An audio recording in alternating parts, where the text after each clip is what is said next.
Good morning. Welcome to the WTW Earnings Conference Call. Please refer to WTWco.com for the press release and supplemental information that were issued earlier today. Today's call is being recorded and will be available for the next 3 months on WTW's website. Some of the comments in today's call may constitute forward-looking statements within the meaning of the Private Securities Reform Act of 1995. These forward-looking statements are subject to risks and uncertainties. Actual results may differ materially from those discussed today, and the company undertakes no obligation to update these statements unless required by law. For a more detailed discussion of these and other risk factors, investors should review the forward-looking statements section of the earnings press release issued this morning, as well as in the most recent Form 10-K and other subsequent WTW SEC filings. During the call, certain non-GAAP financial measures may be discussed. To provide direct comparability with prior periods, all commentary regarding the company's revenue growth results will be on a non-GAAP organic basis unless specifically stated otherwise. For reconciliations of the non-GAAP measures, as well as other information regarding these measures, please refer to the most recent earnings release and other materials in the Investor Relations section of the company's website. I will now turn the call over to Carl Hess, WTW's Chief Executive Officer. Please go ahead. Good morning, everyone. Thank you for joining us for WTW's fourth quarter and full year earnings call. Joining me today is Andrew Krasner, our Chief Financial Officer. Julie Gebauer, our President of Health, Wealth, and Career, and Lucy Clark, our President of Risk and Broking, are also joining us for our Q&A session. We closed the year with another strong quarter, driven by our focus strategy and its steady execution by all our WTW colleagues.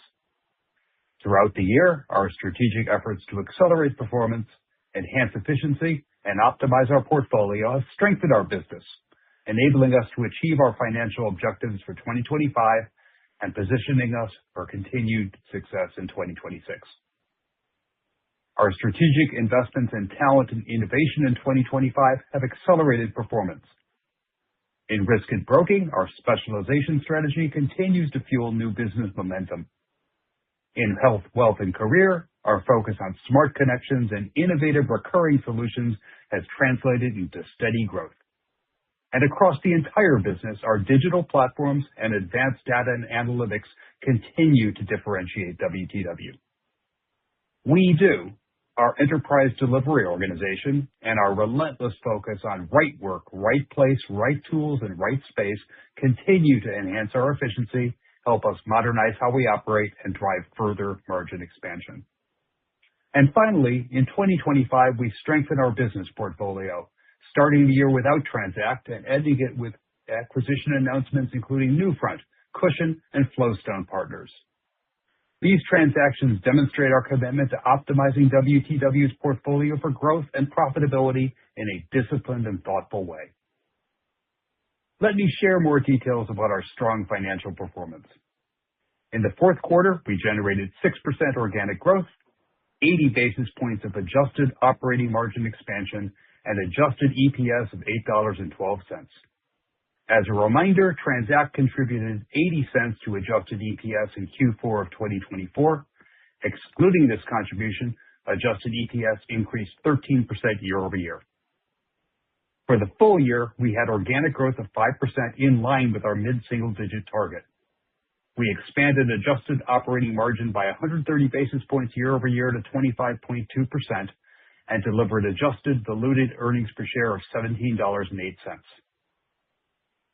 In the fourth quarter, health, wealth, and career organic growth accelerated from earlier in the year to 6%, and the segment delivered 30 basis points of operating margin expansion, excluding Transact. In risk and broking, we generated 7% organic growth in the quarter and expanded adjusted operating margin by 120 basis points. The 8% organic growth in our corporate risk and broking business marks the 12th consecutive quarter that the business has recorded high single-digit growth, excluding the impacts of book of business activity and interest income, despite a more challenging pricing environment.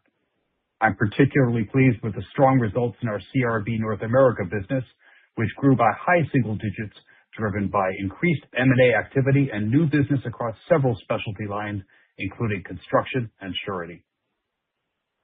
As evidenced by our fourth quarter performance and new business wins, we saw attractive returns on our investments in talent and innovation in 2025, and will continue to prioritize investment opportunities that further accelerate our performance.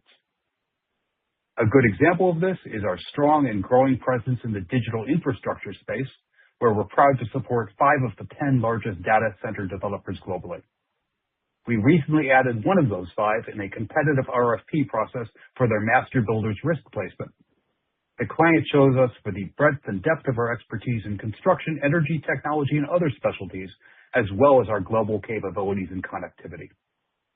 As that win shows, our specialization strategy underpins our ability to support clients across the full data center life cycle, from planning to operation. We have a track record of supporting the largest developers with our industry-leading analytics. This, along with our deep subject matter expertise across cyber, contracts, environmental, and property risks, allows us to deliver comprehensive risk management solutions for every aspect of data center development and operation. Our construction specialty business is seeing strong results in CRB North America. Recently, WTW was selected as the commercial insurance broker for 2 major U.S. bank headquarter renovation projects, collectively valued at well over $1 billion. These high-profile wins underscore our team's strong expertise and technical proficiency in construction, and our unified and highly analytical approach to helping solve our clients' challenges. I also want to mention a large win across both R&B and HWC from a leading Nordic industrial company, supporting insurance, benefits, and pension programs the company had previously handled in-house. This success reflects our ability to make smart connections across segments and leverage our relationships and expertise to devise solutions that clients cannot achieve on their own. In HWC, our commitment to smart connections, technical depth, and product innovation continues to drive growth across our businesses. For example, our health and benefits and retirement teams connected to unseat the incumbent of a UK-headquartered global engineering company to win a comprehensive benefits project to ensure competitive and cost-effective coverage for private medical insurance and other employee benefits and pensions. In another example, a leading financial services company with employees in all the EU member states chose us to prepare them for the EU Pay Transparency Directive. Our sophisticated pay equity analysis that incorporates the value of benefits, our proven career framework, and our communication and change management approach were the differentiators that helped us secure the business. Finally, our new products and solutions like LifeSight continue to gain market share. In a notable example, a Fortune 50 technology company chose LifeSight as its master trust pension program in the UK due to their confidence in our investment proposition and our differentiated member experience. This appointment added 400 billion sterling of assets under management to LifeSight. As you see in our fourth quarter and full year results, we delivered margin expansion along with our growth. WeDo continues to be a major driver of our growing profitability. In particular, WeDo-enabled AI and automation are central to enhancing our efficiency across the company, maintaining operational discipline, and creating lasting cost savings. These capabilities are already embedded in our enterprise operating model and global delivery centers, enabling teams to solve real business challenges, accelerate priority initiatives, and unlock new sources of value. Building on this momentum, we're advancing smarter, more efficient solutions that enhance client service, including partnerships with leading agentic AI innovators to explore high-impact use cases. Our approach is focused on solutions that complement human expertise, boost productivity, and simplify operations, all while maintaining robust governance and alignment with WTW standards. WeDo was a critical driver of our operating margin expansion in 2025, and we expect to see continued benefits as we scale automation, expand our delivery centers, and further embed these capabilities across WTW. Finally, I'd like to highlight our progress in optimizing our portfolio. We've shared our inorganic priorities, improving our business mix, expanding our reach across the value chain, and enhancing our growth, margin, and free cash flow profile. We advanced these priorities in 2025, which was highlighted by our recent acquisition announcements and the divestiture of Transact. Going forward, we'll continue to evaluate potential opportunities to optimize our portfolio. As we announced last week, we closed the Newfront acquisition on January 27th, and the business is now operating as part of WTW. Newfront brings a modern, technology-enabled approach to middle market broking, combining deep specialty expertise with a proprietary digital and AI-driven platform. Their approach aligns closely with our focus on specialization, innovation, and efficiency, and we're proud to welcome the Newfront team to WTW. During 2026, we'll be laser-focused on seamlessly integrating Newfront's team and technology into WTW, retaining and empowering talent, bringing our resources, scale, and global footprint to Newfront clients, and combining our highly complementary technology and capabilities to deliver an integrated end-to-end technology platform that will drive growth, enhance efficiency, and better serve our clients. Spike Lipkin, Newfront's CEO and co-founder, will be focused on integration, client development, talent acquisition, and technology. We're taking a deliberate and thoughtful approach to ensure we maintain continuity for Newfront clients and minimize disruption. We've established a dedicated integration management office to oversee the transition and to carry out a disciplined and phased approach to integration. We continue to see meaningful opportunities to generate synergies over the next 3 years. I also want to highlight other transactions that will further optimize our portfolio and reinforce our capabilities in high-growth markets. During the fourth quarter, we announced the acquisition of Cushion, a cutting-edge U.K. fintech pensions and savings provider, which will strengthen our position in the fast-growing U.K. defined contribution master trust market. Cushion's innovative, technology-led solutions complement LifeSight and enhance our master trust offerings. We expect to complete the acquisition of Cushion in the first half of 2026. We also agreed to acquire Flowstone Partners, a private equity secondary specialist that will expand access to private markets for individual and institutional investors. We expect to complete the Flowstone acquisition later this quarter. Taken together, these transactions reflect a disciplined and deliberate approach to portfolio optimization, aligned with the strategic priorities and financial framework we laid out at our 2024 Investor Day. As I look at the year ahead, I feel confident in our position and our positive outlook for 2026. This outlook aligns with our long-term guidance of mid-single-digit organic growth, adjusted operating margin expansion, and free cash flow margin expansion, and is supported by the same core tailwinds that contributed to our success in 2025. We have strong momentum in the market.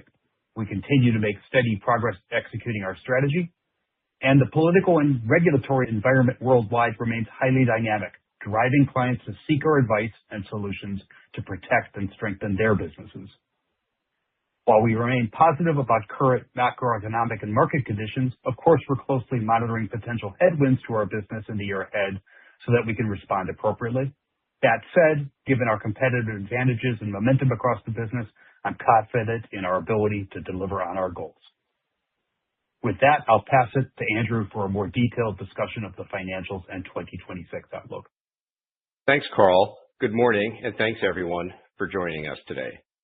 In the fourth quarter, we delivered solid organic revenue growth of 6% and expanded adjusted operating margin by 80 basis points year-over-year to 36.9%, or 30 basis points of year-over-year improvement when excluding TRANZACT. Adjusted diluted earnings per share were $8.12, which is an increase of 13% over the prior year when excluding TRANZACT. For the full year, our strong results were in line with our long-term financial framework. We delivered organic revenue growth of 5%. Adjusted operating margin expanded 130 basis points to 25.2%, reflecting 80 basis points of year-over-year improvement excluding TRANZACT. Adjusted diluted earnings per share were $17.08, up 13% over the prior year when excluding TRANZACT. Our fourth quarter results reflect the benefits of our investments in talent and technology, as well as the commitment and diligence of our colleagues. Our strategy continues to resonate despite ongoing macro uncertainty, and we remain focused on executing our strategic objectives and creating long-term shareholder value. Turning to our segment results. Health, Wealth, and Career revenue grew 6% compared to the fourth quarter of last year. For the full year, HWC revenue grew 4%, in line with our outlook of mid-single-digit organic growth.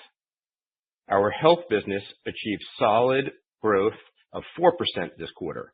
This was on top of the 18% growth rate achieved in the prior year quarter. Excluding book of business settlement activity and interest income headwinds, growth was 6% for the quarter and 7% for the full year, primarily driven by double-digit increases in international and strong performance in Europe. Results in international were driven by new business acquisition, successful renewals, healthcare inflation, and market expansion. In Europe, the strength of new business and renewals generated growth.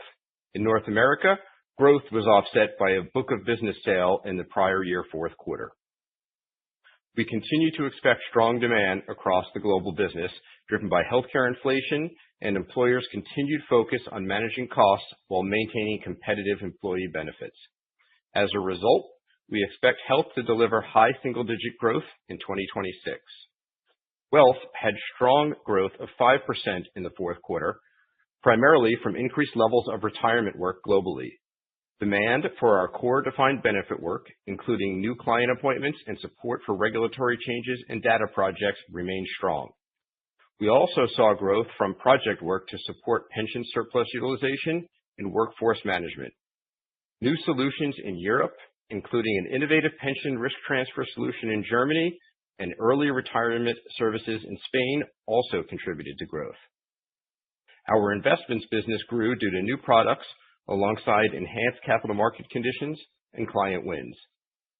With good momentum in the wealth business, we expect growth at the high end of the low single-digit range in 2026. Career growth was 10% in the fourth quarter, primarily driven by robust demand for broad-based advisory services, compensation benchmarking survey work, and the impact of a change in survey delivery patterns, which we highlighted on the Q3 call. This dynamic shifted some revenue from last quarter into this quarter. In addition, a book of business sale contributed to careers revenue growth this quarter. For 2026, we expect mid-single-digit growth for career based on our continued focus on product and technology offerings, recurring services, and increased demand for a wide range of advisory services, including those related to implementation of the EU Pay Transparency Directive. Benefits delivery and outsourcing, or BD&O, grew 5% versus last year's fourth quarter, primarily driven by increased commission revenue in our individual marketplace business. As we had indicated on our prior calls, this was expected as BD&O generates almost half its revenue during the fourth quarter, primarily due to the timing of commissions and onboarding of new clients. Global outsourcing also grew revenue this quarter from core administration engagements and expanded project work. While we expect BD&O to achieve mid-single-digit growth over the long term, we are projecting low single-digit growth in 2026 as we absorb the impact of changes in the Medicare market. In line with the revenue pattern I mentioned, growth will be concentrated in the fourth quarter, and rates in the first three quarters could fluctuate considerably. HWC's operating margin in the fourth quarter was 44.3%, an increase of 240 basis points compared to the prior year, or an increase of 30 basis points excluding the impact of the Transact divestiture. For the full year, HWC's operating margin grew 230 basis points, or 60 basis points excluding the impact of the Transact divestiture compared to the prior year. This result demonstrates our ability to consistently deliver incremental margin expansion regardless of cyclical macro conditions and supports our expectation of continued margin expansion in HWC in 2026. Moving to risk and broking, the strong revenue growth of 7% in the fourth quarter reflects the continued momentum in the business. Our specialization strategy and investments in talent, data, and technology continue to drive sustainable growth. For the full year, R&B revenue grew 6%. Excluding the impact of book of business settlement activity and interest income, growth was 7% for the full year. Corporate risk and broking grew 8% for the quarter. For the full year, CRB revenue grew 7%.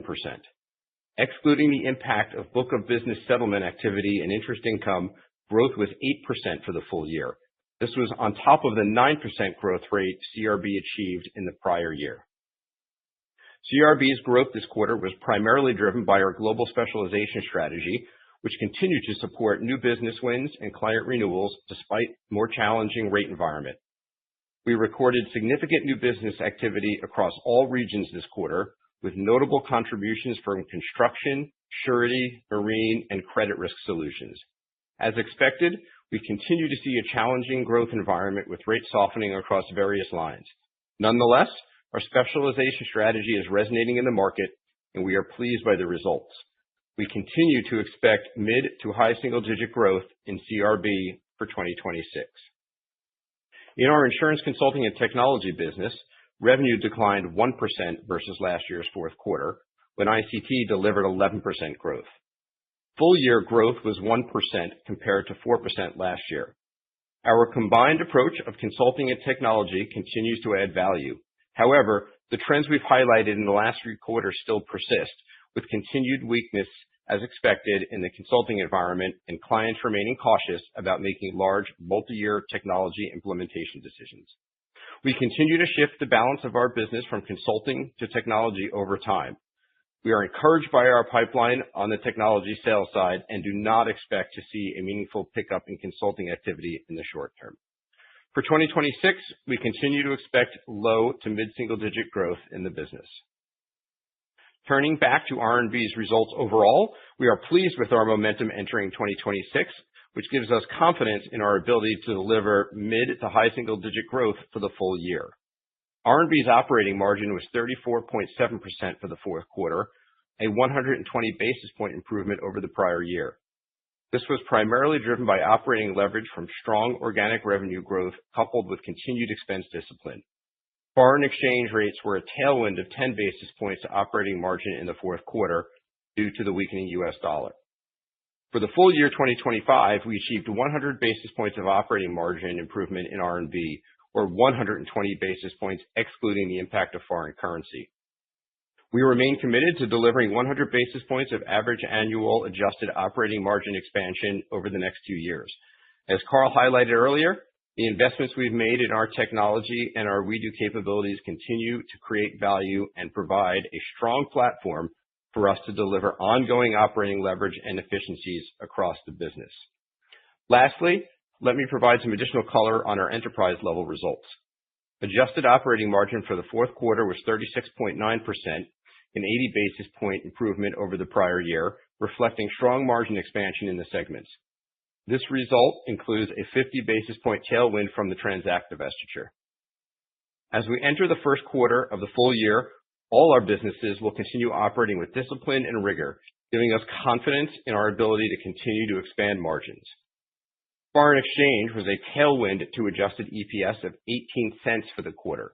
Based on our current outlook and at current spot rates, we expect foreign exchange to be a tailwind of approximately 30 cents to adjusted EPS for 2026. The impact is primarily expected to occur in the first quarter due to the seasonality of our euro-denominated revenue.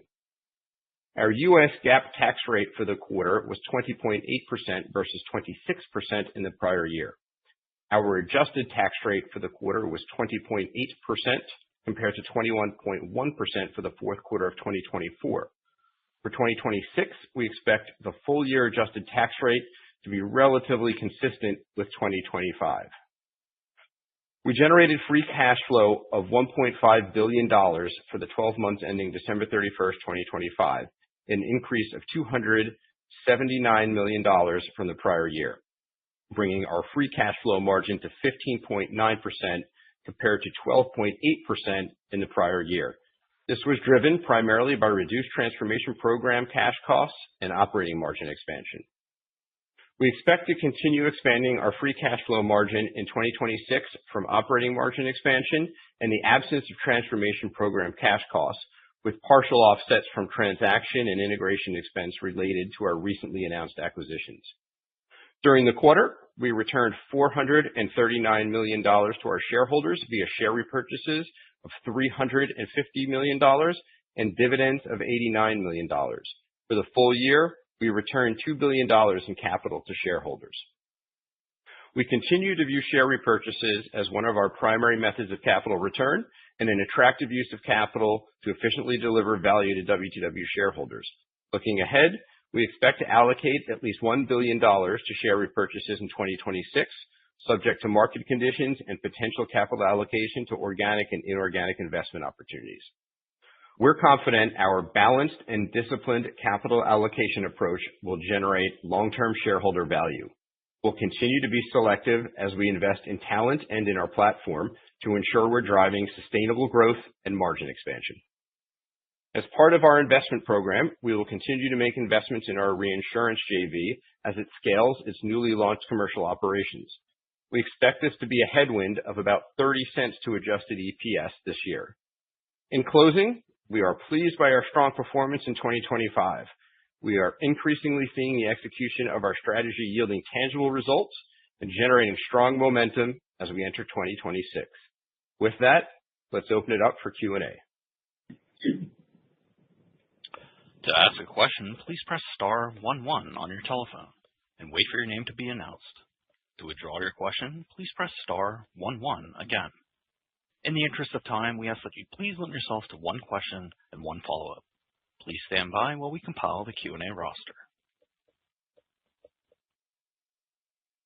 Our first question comes from Elyse Greenspan with Wells Fargo. Your line is open.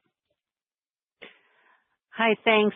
Good morning. I was hoping to spend more time on the drivers of organic growth within R&B in the quarter and just to get, more sense of, or the revenue growth by line and geography.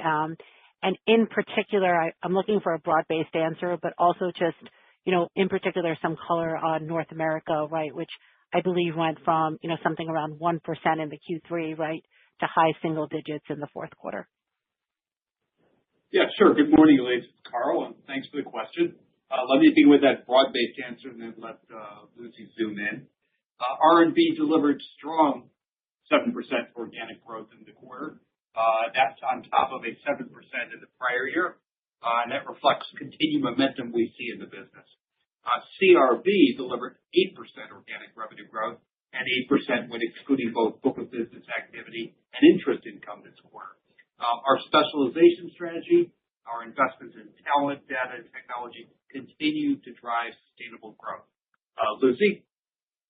Yeah, sure. Thanks, Carl. Thanks, Elyse. Yeah, we were really happy with another good quarter overall.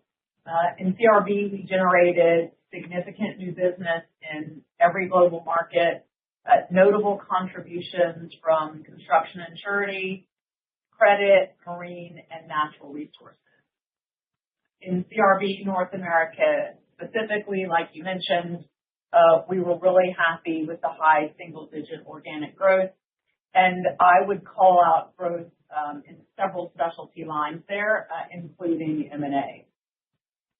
And just if we look at the full year, I do want to say how proud we all are of the 2025 performance with 6% organic growth or 7% excluding book of business and interest income, which reflects the ongoing success of our specialization strategy and, in particular, the commitment of our people. Particularly CRB, good year with full growth of 7% or 8% excluding both book of business activity and interest income. And for the full year, I would call out significant contributions from D&F.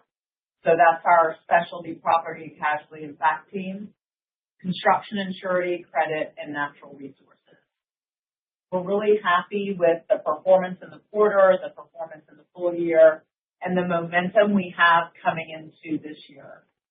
Our specialization strategy continues to resonate, positioning us to help clients manage persistent trade and geopolitical volatility, while disciplined investment in revenue-producing talent continues to support sustainable organic growth. We are well positioned for the current environment and are confident we can continue to deliver mid to high single-digit organic growth in R&B during 2026. Thanks, Elyse. Thanks. And I guess, I'm going to keep my follow-up on, sticking with the topic of organic and maybe, Lucy, where you ended, right, the mid to high single-digit guide for R&B in 26. Last quarter, you guys, sounded a little bit more cautious, saying if, the competitive pricing environment persisted, it might make the high single digit harder. But then, it sounds like your pricing commentary this quarter is the same as last quarter, but, more, some new growth opportunities, be it, on the specialty side with M&A, et cetera, is offsetting that, which enables you to keep the guidance for 26 of mid to high single digits. But can you just expand on that a little bit more? Thank you. Yeah, sure. Of course, we do expect pricing to continue to improve for our clients. That could be a factor in our ability to reach high single digits. But like you mentioned, our growth is driven by high retention rates, new business, the impact of all of those hiring investments, and the success of the specialty strategy. Carl talked a little bit about the opportunity in digital infrastructure, including the build out of data centers, which is a big opportunity for us. But I think really that concentration on specialty allows us to focus on a number of opportunities. And I would call out electrification, which is one of our big strategies. And we've highlighted that where there's a real need for global specialty capabilities is where we can really perform. And we have been investing meaningfully in our capabilities across the power sector. This is a significant area of growth for us.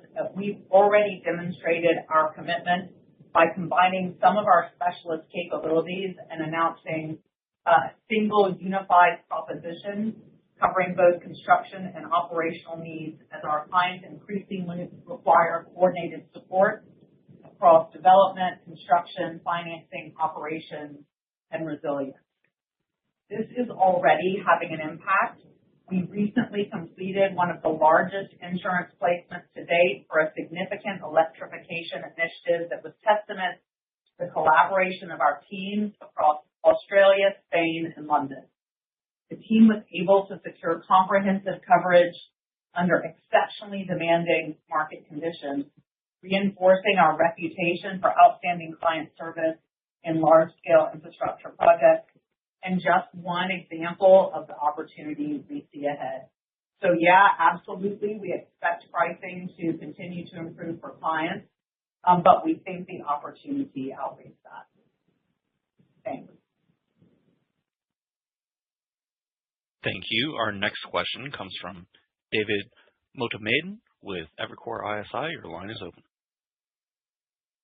Hey, thanks. Good morning. I wanted to stick with the R&B organic growth outlook, and maybe actually just zooming in a little bit on this quarter, just seeing if you guys could size the benefit of some of those tailwinds that you called out, including the digital infrastructure and M&A activity, and then maybe if you guys have a rough sense for your market share within the digital infrastructure market.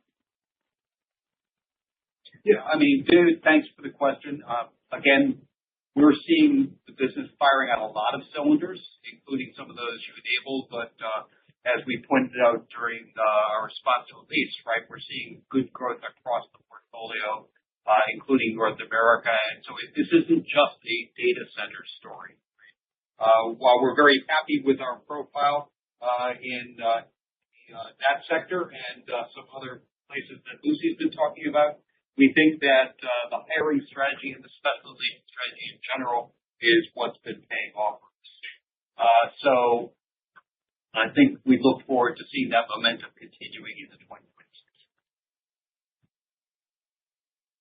Got it. Thanks. And then maybe just a question for Andrew. On the 80 basis points of margin improvement in 2025, excluding Transact. Just wondering if you could walk us through some of the puts and takes that you think about heading into 2026. I guess not only for margin, but also as we think about for adjusted EPS, because I think there are a few puts and takes there too. Yeah, why don't I just start with the margin at a high level. That was primarily driven by strong margin expansion within the segments, coupled with prudent expense management across the enterprise, really enabling us to drive greater operating leverage. I think as Carl mentioned in his prepared remarks, we do continue to be a significant contributor to that margin expansion as we leverage generative and analytical technologies to drive efficiencies and things of that nature.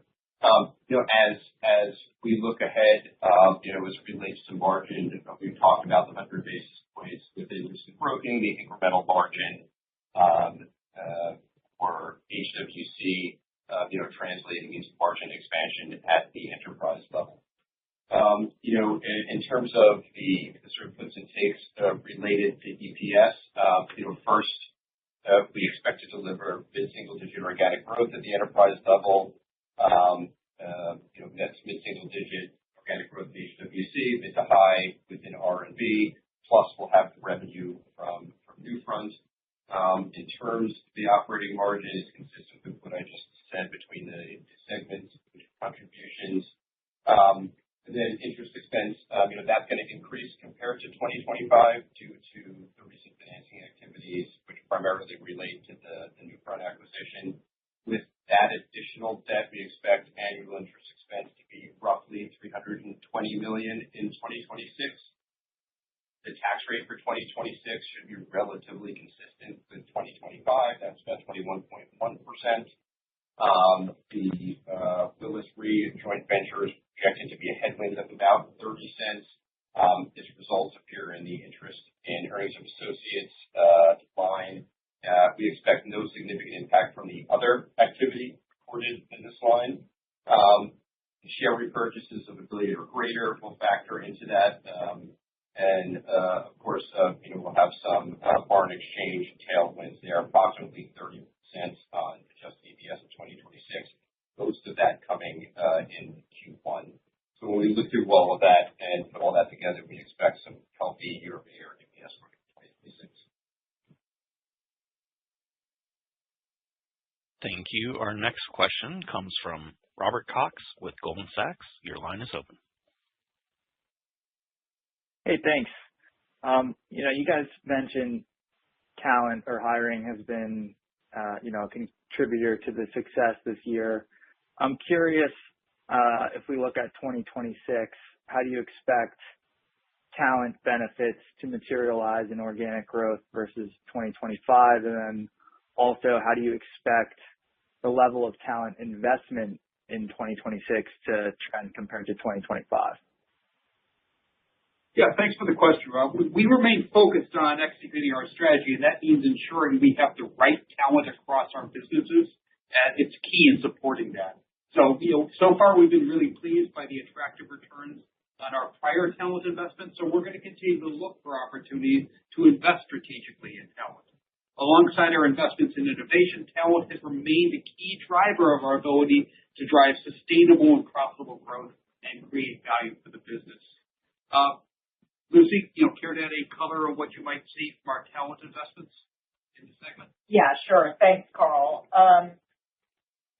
Yeah, Rob, as you know, our business is really all about the people. And this focus for us has been a real key driver of our organic growth, and particularly new business over the last few years. Those strategic hires that we've made continue to perform at or above expectations. And of course, they're now important embedded members of our existing team. We're planning to continue to complement our existing talent by making strategic hires in the areas where we think they'll be most impactful within both geography and specialty. Proven to be a successful strategy for us, and so we're going to continue to execute on that. Thanks. Thank you. And just to follow up on the reinsurance business, I just wanted to ask if there's any insights learned from the progress on the reinsurance JV at 1/1. And, just as a follow-up to that, I'm just curious if a fully operational reinsurance business would make you incrementally competitive in winning some of this digital infrastructure business, or at least allow Willis to capture more of the economics over time? Yeah, sure. It's Andrew. Why don't I start with the first part? So we're very happy with the trajectory of the build out of Willis Re. It is going according to plan, and the business was able to participate in the 1/1 renewal cycle, and we're very happy with how that went from a business and operational perspective. I'll hand it over to Lucy to maybe address the second part of your question. Yeah, sure. I'm just going to touch on the digital infrastructure part of the question. And in terms of will the reinsurance business be supportive? Sure.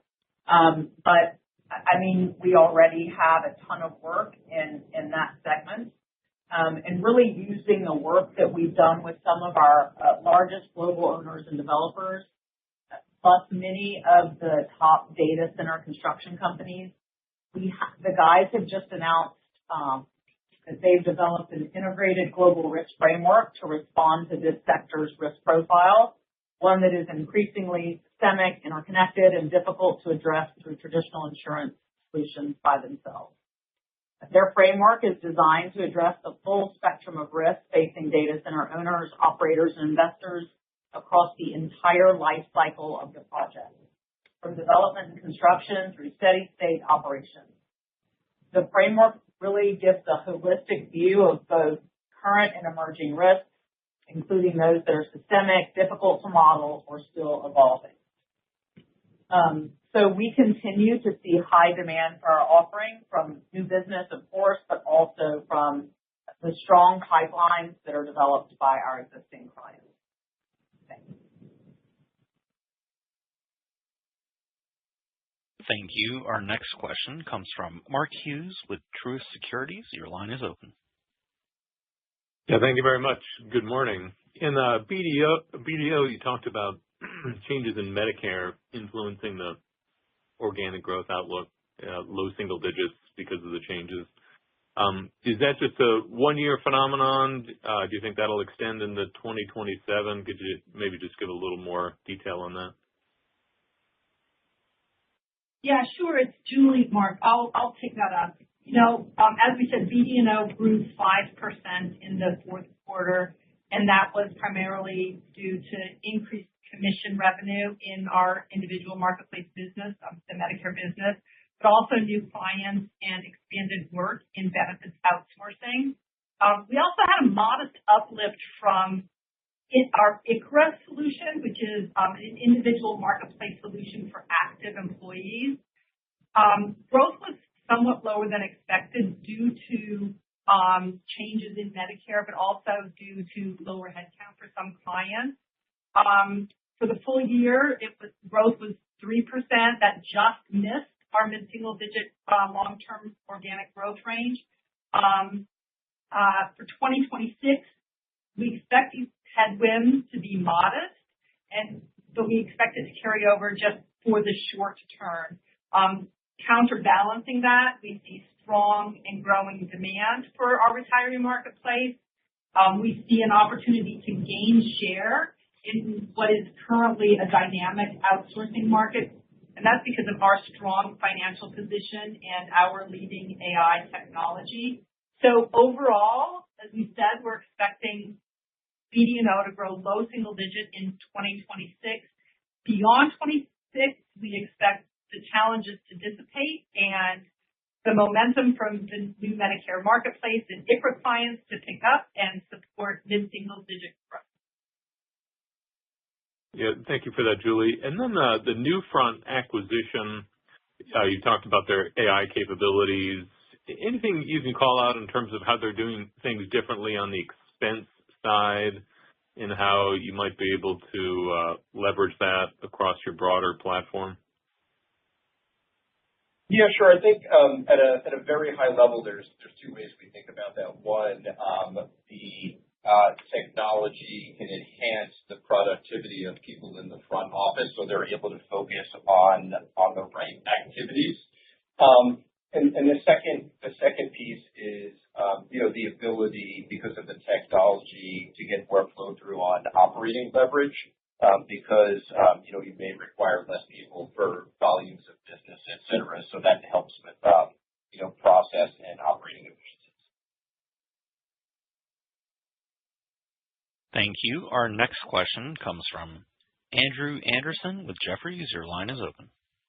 Hey, good morning. Within health, you did 6% organic for the full year, and you're talking about high single digit next year. Can we kind of break apart how much you're expecting to come from healthcare inflation versus new business wins or improving retention?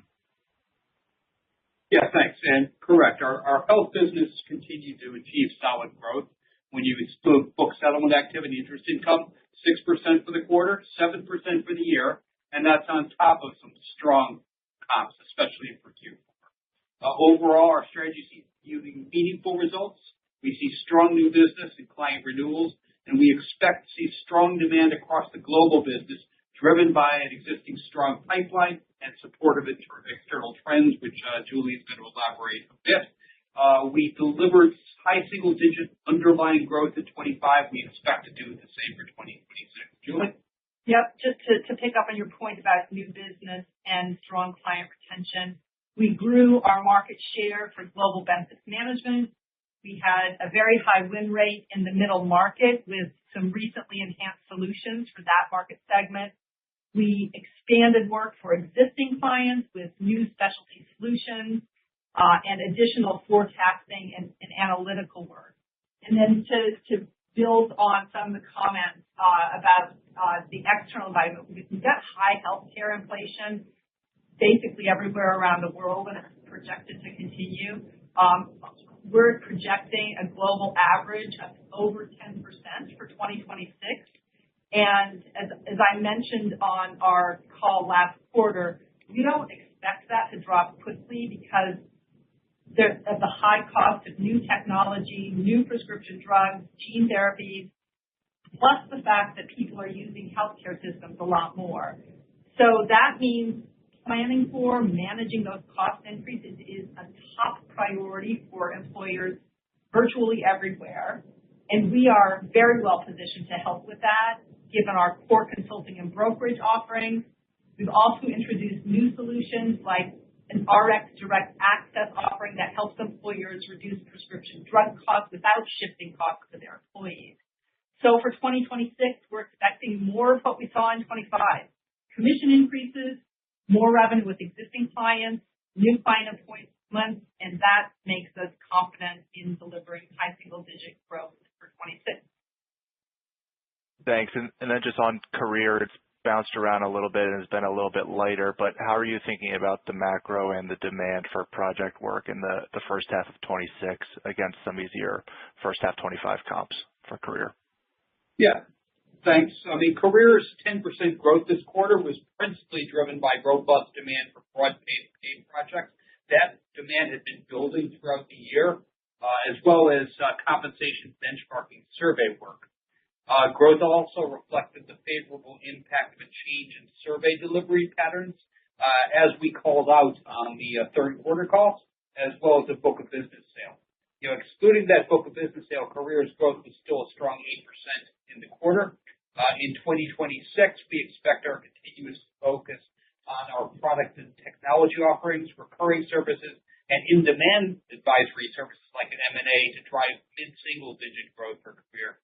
Julie, can you dive into what you're seeing a bit more there? Yeah, sure. I first want to start out by pointing out that our career businesses grew every quarter of 2025, and that mid-single-digit growth that we achieved for the year is consistent with what we have done for the last 5 years, and that's been across a range of macroeconomic environments.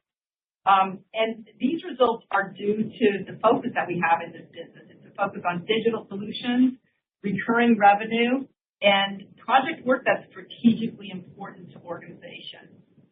Our core work was solid. We had a net increase in compensation committee appointments, Embark portal implementation, and comp survey participation. We did a lot of work to help with EU pay transparency requirements and M&A activity. And these are the primary factors that drove our strong growth, though we did have that benefit that Carl mentioned from the change in survey delivery timing and the book of business sale. Looking forward, we are focused on all of these and other areas where we see emerging demand. Like there's a lot of interest right now in work redesign related to AI implementation. With all of this, we've got strong pipelines across our geographies and expect that mid-single digit growth again in 26. Thank you. Our next question comes from Brian Meredith with UBS. Your line is open. Yeah, thank you.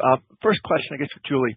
Can you maybe talk a little bit about what the impact of any PRT work was in the fourth quarter and what your outlook is for 2026, particularly, in light of some of these lawsuits that have been going on fiduciaries? Yeah, sure. Look, our wealth businesses did well in the fourth quarter. Overall, we from a pension risk transfer perspective, we saw an increase in activity, and in the U.S., based on published information, we placed about 35% of the transactions. We're also seeing an increase in de-risking readiness work like data cleanup, also workforce management projects, and work to support adoption of new legislation. And we expect these trends to continue for wealth overall. And I just might take the opportunity to mention that in the defined contribution area, which is also under the wealth area, we are now live with LifeSight solutions in 12 countries. We're continuing to add clients there and assets under management. Over 2025, our assets under management across our master trust arrangements increased from $36 billion at the beginning of the year to over $46 billion at the end of the year. And we've got another $3 billion lined up to be added in the coming quarters with clients that we've already contracted. And Carl mentioned in his opening remarks, we've announced the acquisition of Cushion, and that sets us up to grow even more in the GP market because it's perfect for the fast-growing mid-market where we don't yet have a big presence. Great, thanks. And a follow-up question. I'm just curious, there's been a lot of talk about the impact of AI on kind of routine type consulting services. I know you've talked about the benefits you're seeing just as far as, productivity and stuff, but I'm curious, do you anticipate any headwinds in any of your businesses as a result of AI? No, I think we see AI as an opportunity for the organization. Some of the well-publicized headlines around consulting habits, I think, have been on the more management consulting type activities. And if you look across what we do, a lot of it's driven by regulatory requirements and results in recurring services that are extremely robust in the demand for them. And we've taken steps over prior years to make sure we focus activity in our businesses around the places we see the most long-term demand from it. So I feel like this is an opportunity for us, not a threat. Thank you. Our next question comes from Yaron Kinar with Mizuho. Your line is open. Thank you. Good morning. First question, just looking at the capital deployment guide for 26 with $1 billion plus in repurchases expected. I think that would suggest that the lion's share of generated free cash flow in 26 will be deployed towards buybacks. And I'm just curious as to your thoughts on M&A and why that would not be a greater priority. Yeah, it's Andrew. I'll start, and then maybe if Carl wants to add anything. So we've been, I think, very clear that the capital allocation approach that we're looking to take is balanced. So we are targeting $1 billion of share repurchases throughout the year. That could change, as we've noted, depending on inorganic opportunities that we might decide to pursue. In addition to that, we also have additional financial flexibility, right, on top of just free cash flow that we can deploy into inorganic opportunities, from where we sit from a leverage perspective. Yeah, thanks, Andrew. Let me talk a little bit about appetite. The store has not closed. Our M&A strategy has not changed. We're continuing to evaluate opportunities. We We are going to remain thoughtful and patient in our approach. And let me drill a little bit down, right? We're interested in bolt-on acquisitions that nicely fit our specialty strategy in CRB. In the wealth space, we see the market as being vast. It's expanding, so we're particularly interested in wealth management and defined contribution capabilities in growing markets. And we're going to continue to evaluate larger opportunities to enhance our presence in select geographies or market segments. I mean, ultimately, right, we have leading data technology. Our platform is bolstered by our acquisition of Newfront, and we have a unique culture. And those assets should make sense for any business that's looking to join us. So to be a little more specific, we're aiming to increase our business mix in broking and wealth through M&A. We see it as a key opportunity expanding into high growth, high margin areas of our core business. Secondarily, we see opportunities to play across the insurance value chain, like the reinsurance JV with Bain to accelerate growth.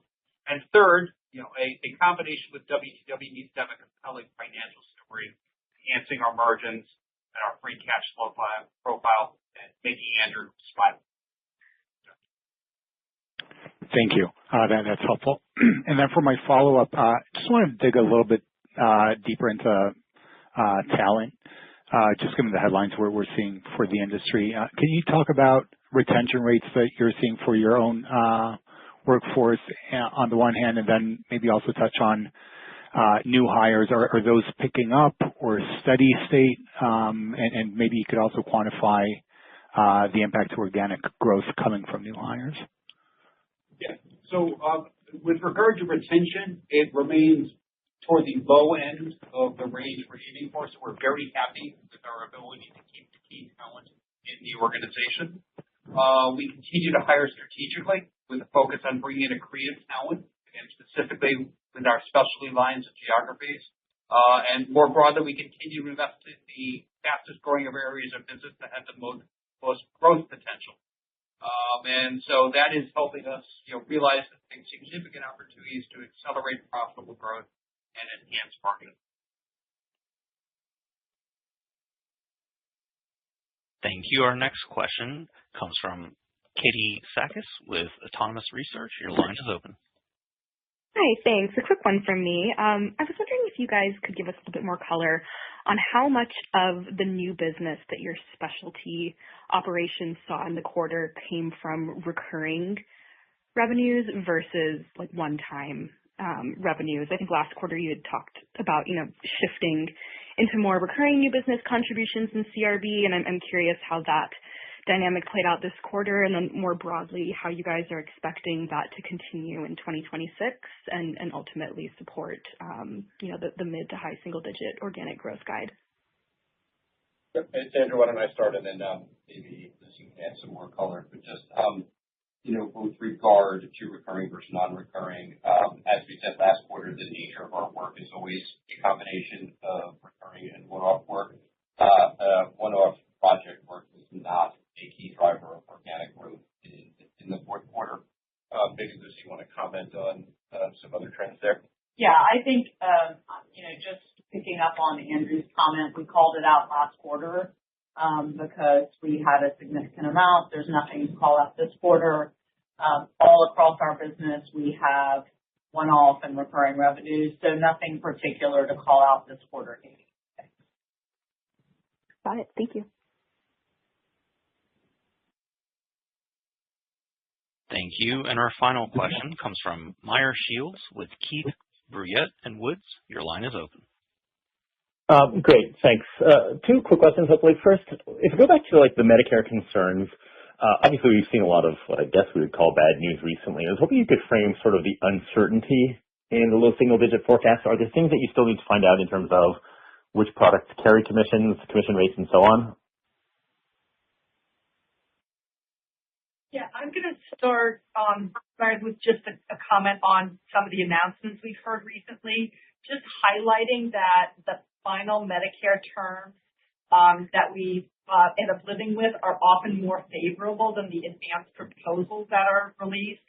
So, for example, last year when the final increase landed at 5% and the advanced proposal was 2%.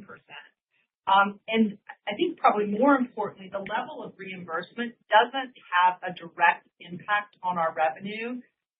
So overall, we expect the latest proposal to be relatively neutral for us. The modest drag is from underlying changes in coverage and cost. The reason for the neutrality of the proposal is, first of all, the majority of our existing customers on our retiree marketplace are covered by what we call Medicare supplement policies, and those are not impacted by the recent announcement at all. Secondly, while there were prices for Medicare Advantage policies that are likely to go up because of that announcement, our marketplace has dozens of options for retirees so they can find the right policy at a price they can afford.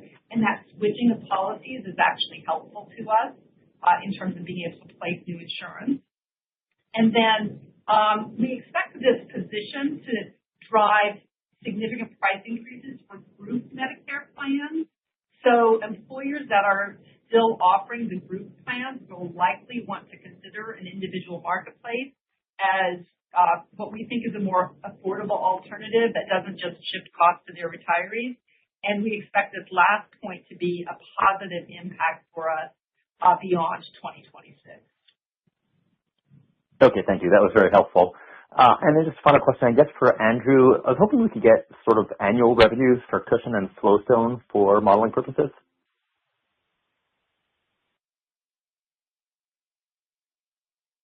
Yeah. So we expect those to depend for the year, depend on when the closing dates are. So that's something that we can share, I think, on the next update. But in aggregate, somewhere around 300 for those. Thank you. This concludes the question and answer session. I would now like to turn it back to Carl Hess for closing remarks. So thank you, everybody, for joining us this morning. I once again want to extend my thanks and appreciation to all our WTW colleagues globally. Their dedication and commitment made 25 such a success.